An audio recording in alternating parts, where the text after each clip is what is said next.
Y estamos con Jennifer Lawrence. How are you? Hi, I'm good, thank you. How are you? Fine, thank you. Very excited about the movie. Oh, thank you. Yeah, you make a spectacular job. My mama, what is it?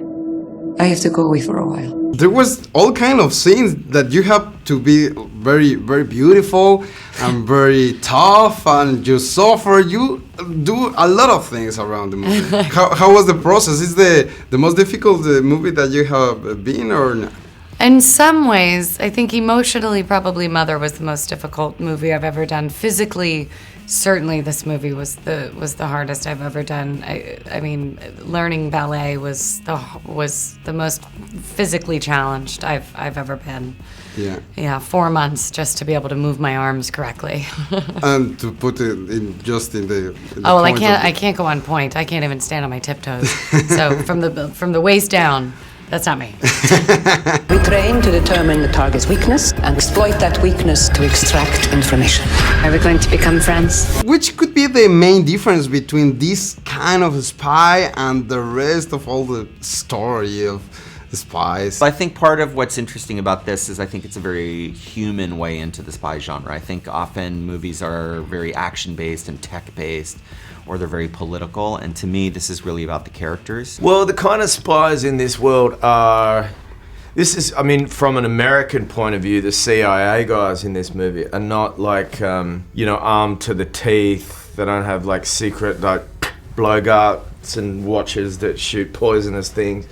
It's all about the diplomatic position of being sent to a place, secreting yourself into a city and watching and waiting and trying to lure people in. So it's more of a mind game, psychological mind game situation than it is kind of guns and ammo. I also am doing, I would say, the sort of anti-Bond movie where this isn't the glamorous version of the spy world. It's quite a brutal version of the spy world. Mm-hmm. And at its heart, it's a survival story. From this day forward, you will become sparrows. Weapons in a global struggle for power. What kind of spy are you in this movie? Because we have seen a lot of kind of movies with the spies involved. Dominica's story is very different. This is a very different spy movie because it's very sad how she ends up, she doesn't really have any control over her life from the time she's born, and when she has a career-ending injury, she's forced and manipulated into this program that's very demeaning and inhumane, but she ends up using her mind and her intellect to come out and find her freedom for the first time. I saw something I was not supposed to. I don't want to die. There's another life for you if you want it. And of course you read the book that is based on. Yeah, that's why I read that first, yes. Yeah, the Red Sparrow, why is that name? What is the meaning of the word sparrow? Well, a sparrow is one who's been trained at Sparrow School, and Sparrow School is a place where you're trained to seduce for information. Yeah, that's the main difference, right? The way that they do. Yes, yeah. Young officers, trained to seduce and manipulate. Did you make some kind of research of this spy world? I'm talking about how percent is real, how percent is fiction in this story?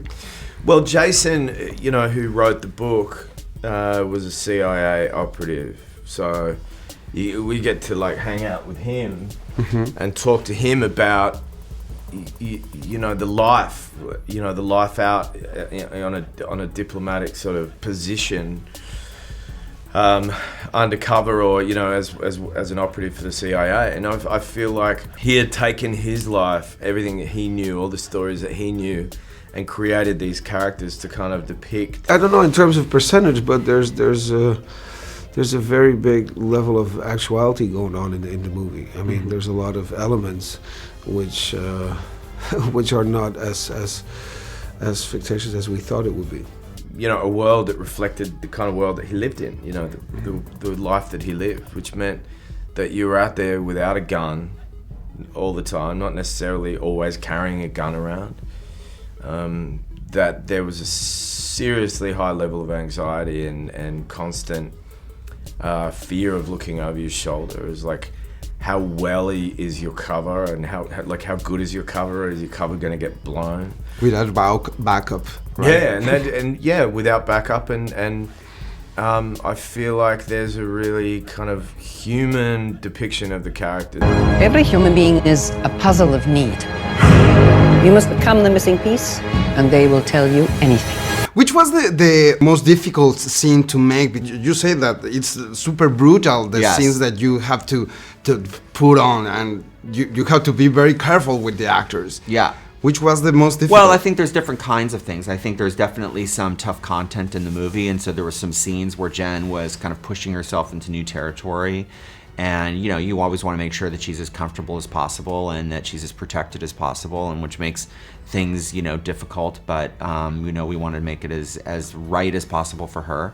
Then there's other tricky things like the ballet sequence in the beginning, because Jen had to do 4 months of preparation, and the music has to be written and choreographed, and a lot of extras, and, you know, giant opera house, and the visual effects sequence of marrying Jen's performance with a real ballerina, and, you know, so that kind of stuff is complicated too. So there's sort of a variety of complicated sequences in the movie. I was told to take a man to a hotel. They said he was an enemy of the state. Take off your dress. And when you are doing the action, do you have some kind of safe word to know that the actor actually it's not feeling well? No, because I never sort of create an unsafe environment. I'm always making sure that you can do it without anybody actually getting hurt at all. And so it really is acting. Nobody's like pushing each other. I mean, it's quite, you know, there's a scene at the end, a torture scene near the end of the movie that people find quite brutal, but actually on the day it was quite funny to shoot because, you know, it's just a little prop machine and it's not doing anything, and somebody's faking like they're in pain, and, you know, we're all have a laugh in between takes, and, you know, it's on set, it's nothing like how it feels on screen. No, it honestly looks a lot worse than I have trouble watching it on screen. I'm like, oh my gosh, but on the day it's you know, it's nothing. Take off your dress.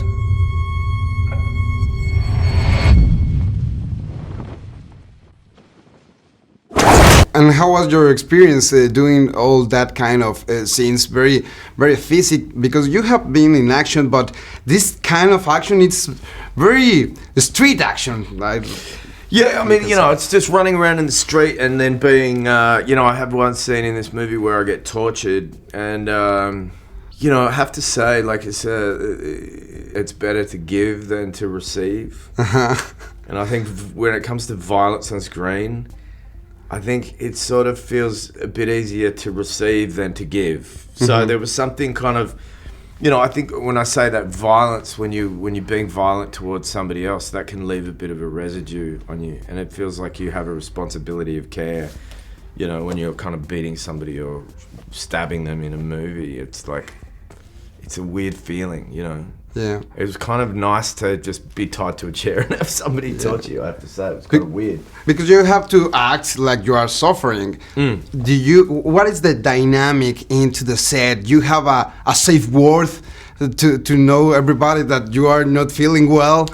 Well, I mean, I could have had a safe word, except that I had a big towel shoved in my mouth. And that was the one thing that felt really uncomfortable. As it was like, you know, I'm pretending that I was being tortured is one thing, and having your hands tied is another. But having something in your mouth, like, I found that wasn't so nice. No. You know, and then you can't say your safe word. Yeah. What's he saying? Red Sparrow, you only matter because of what you can do for them. Work with me and make these men pay. How was doing all this big movie? Because you have a lot of locations, a lot of countries. Yeah. So how many countries did you shoot? 4 countries. Yeah, we were in Hungary, we were in Slovakia, Vienna, Austria, and the UK. And it's more difficult to make it just... No, I think it's fun. I mean, that's part of the fun of doing a movie like this is, you know, sort of being able to move around, especially because we shot primarily in Budapest, and we loved Budapest, but, you know, at a certain point, it's like fun to go somewhere new. When we are finished with you, the person you were will no longer exist. I know you in Mexico with the first Hunger Games. You were, I don't know if a different kind of girl, but you have this beginning career, and now in 6 years, 7 years, you are the most successful actress in the industry. How do you feel with this change of your life? I'm very upset. I'm just kidding. I've been so lucky. I've worked with amazing directors, and I've been so lucky to meet these people who have changed my life. You know, I mean, these characters that I've played are so well written, and I had such amazing directors guiding me the whole way, and so I have so much gratitude for so many people for why I'm here. What is the best and the worst to be you right now? The best part is everything. The worst part is jet lag.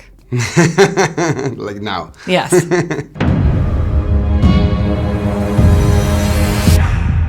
You have seen the transformation of Jennifer Lawrence in all these years, Yes. since the movie that you direct with her, and now she's the biggest star in Hollywood. What can you tell me about the transformation of Jennifer Lawrence in the movie and she as an actress? Well, you know, I mean, the movie really is about sort of survival and about gaining control, and so that's, you know, something that I think is, you know, one of the more empowering elements of the movie.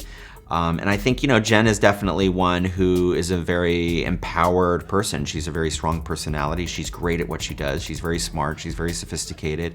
But, you know, in all honesty, she's been the same in general. I mean, of course, you know, I met her when she was 20, 21. She's 27 now. It's, you know, there's maturing and growing up you do in those years. But to me, she's the same Jen that I met. Oh, yeah, but it was fun. You know, she's very committed, extremely concentrated and talented and fun, and also wild. I like wild people. Man, I mean, she has so much more to come yet. She's like 26. I'm like, she has one of the most one of the most crazy careers out there, I think. And I think it's probably even just a start of it. So yeah, wait and see. Are we going to become friends? Is that what you want?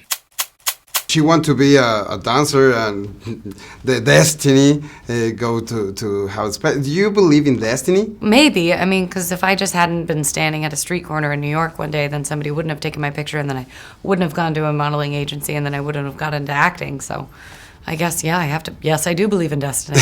Yeah. Thank you very much. Thanks. Nice to see you again. Good to see you. I know the nature of the men I work for. I'm not like them. They'll never let you go. I'll find a way.